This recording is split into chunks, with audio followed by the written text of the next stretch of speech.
تو فمن شہد منکم الشہر فلیصم، جس کو رمضان ملے وہ روزہ رکھے۔ تو روزہ تو انشاءاللہ رکھیں گے، لیکن میں تھوڑی سی ایک گزارش کروں گا کہ جسم کی صحت کے لیے اپنی غذا پہ کنٹرول کریں۔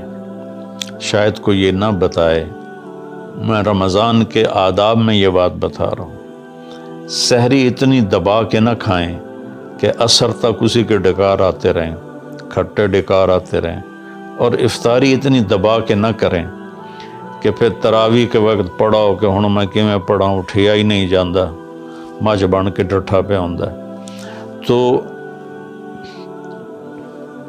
سحری کھائیں اتنی کہ بس عام معمول کا پیٹ بھر جائے، کچھ حصہ خالی ہو، اور آپ کو دوپہر سے بھوک لگنی شروع ہو جائے۔ جب آپ کو دوپہر سے بھوک لگنی شروع ہوگی تو آگے 6-7 گھنٹے کا سفر ہے، اس میں پوری مشین خالی چلے گی، تو جتنے گندے مادے اور فاسد مادے جمع ہوتے ہیں وہ سارے جل جاتے ہیں۔ اچھا، رمضان کے دونوں طرف معنی آتے ہیں، وہ میں بتاتا ہوں، ابھی میں جسمانی بتا رہا ہوں۔ اچھا، ایک اور بھی بڑا خوبصورت رمضان کا معنی ہے۔ اللہ کے نبی نے فرمایا کہ یہ نہ کہا کرو رمضان آ گیا اور رمضان چلا گیا، کہو رمضان کا مہینہ آ گیا، رمضان کا مہینہ چلا گیا، چونکہ رمضان اللہ کا نام ہے، رمضان اللہ کا نام ہے۔ اللہ اس میں اپنے بندوں کے گناہوں کو جلا دیتا ہے، تو اس لیے یہ تفسیر رازی کی روایت بیان کر رہا ہوں، اس کی صحت اور ضعف کے بارے میں مجھے نہیں پتہ۔ تو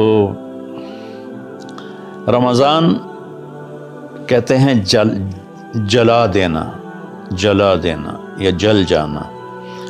تو جب آپ کا فاقہ 12 بجے سے شروع ہو جائے گا، وہ 6-6:30 بجے تک چلے گا، تو آپ کے جسم کا ایک ایک خلیہ گرم ہو جائے گا اور اس میں سے بھاپ نکلے گی، اور آپ کے جسم کی گندگی پورے سال کی جو جمع ہے وہ جلنا شروع ہوگی۔ پھر آپ افطاری جب کریں تو سنبھل کے کریں، ٹھنڈا برف سے بھرا ہوا پانی اور روح افزا اور جام شیریں اور دودھ سوڈا، اور اس میں برف کے اتنے بڑے بڑے ڈلے ڈال کے جب آپ پیتے ہیں تو سارے دن کے روزے کا جسمانی فائدہ فوت ہو جاتا ہے، ختم ہو جاتا ہے۔ سنبھل کے پانی پئیں اور روم ٹمپریچر کا پانی پئیں۔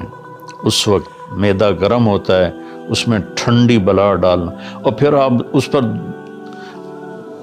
دوسرا ظلم یہ کرتے ہیں کہ اتنا ٹھنڈا پینے کے ساتھ گرم گرم سموسے کھاتے ہیں، گرم گرم پکوڑے کھاتے ہیں، اور کئی ماشاءاللہ ساتھ وہ پیس کو بھی ملاتے ہیں، کوئی چانپیں ملاتے ہیں، کوئی پیس ملاتے ہیں۔ یہ افطاری ہوتی ہے اور پھر کھانا اس کے بعد ہوتا ہے۔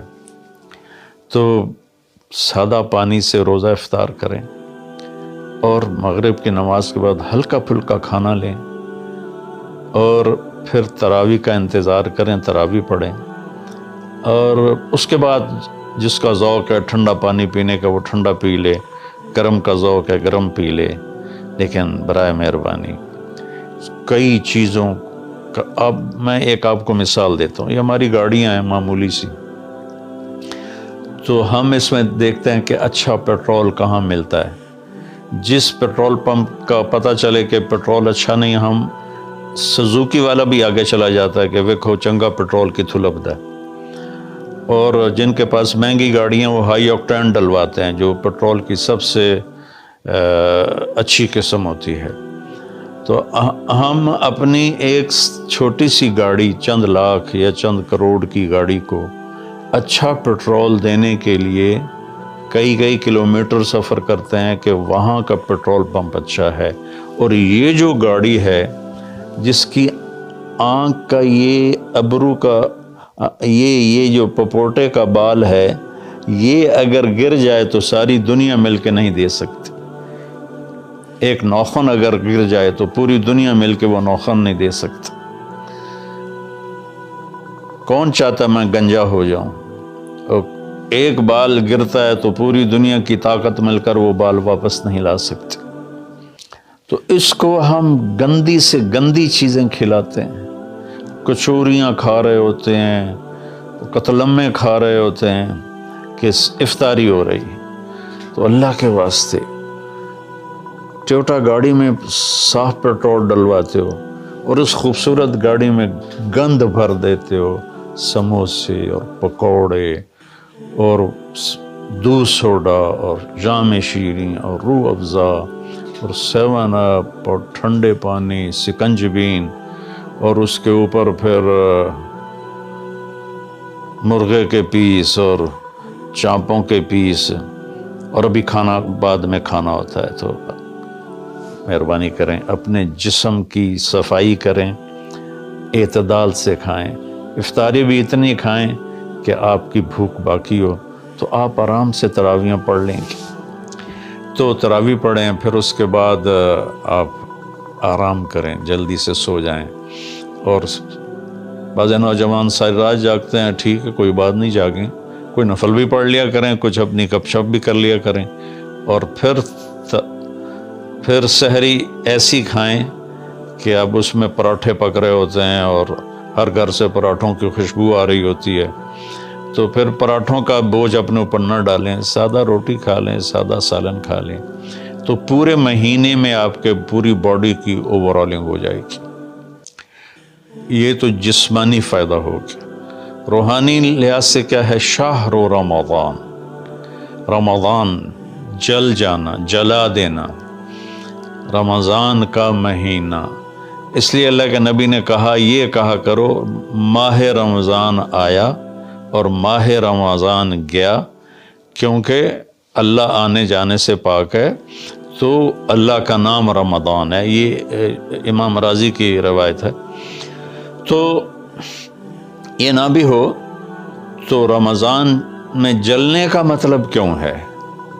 اسی مہینے کے ساتھ کیوں ہے کہ ہر روزے کے ساتھ اللہ اس کے گناہ معاف کرتا ہے، اس کے گناہوں کو جلاتا ہے، اس کی بھوک کی آگ میں جلاتا ہے، جلاتا ہے، جلاتا ہے۔ آخری روزے اللہ تعالیٰ کیا کرتے ہیں کہ اس کے سارے گناہوں کو جلا کے راکھ کر دیتے ہیں اور اپنی رحمت۔ اچھا، رمضان کا مطلب بارش بھی ہے، جو سبحان، عربی بھی عجیب زبان ہے۔ رمضان کا مطلب بارش بھی ہے، رمضان کا مطلب اگر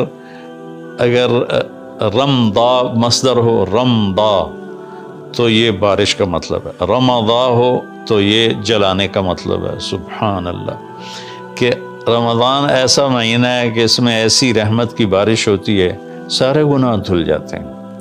رمضان ایسا مہینہ ہے کہ اس میں ایسی اللہ کی رحمت متوجہ ہوتی ہے کہ سارے گناہ جل کے راکھ ہو جاتے ہیں، ہوا میں اڑا دیے جاتے ہیں راکھ کی طرح۔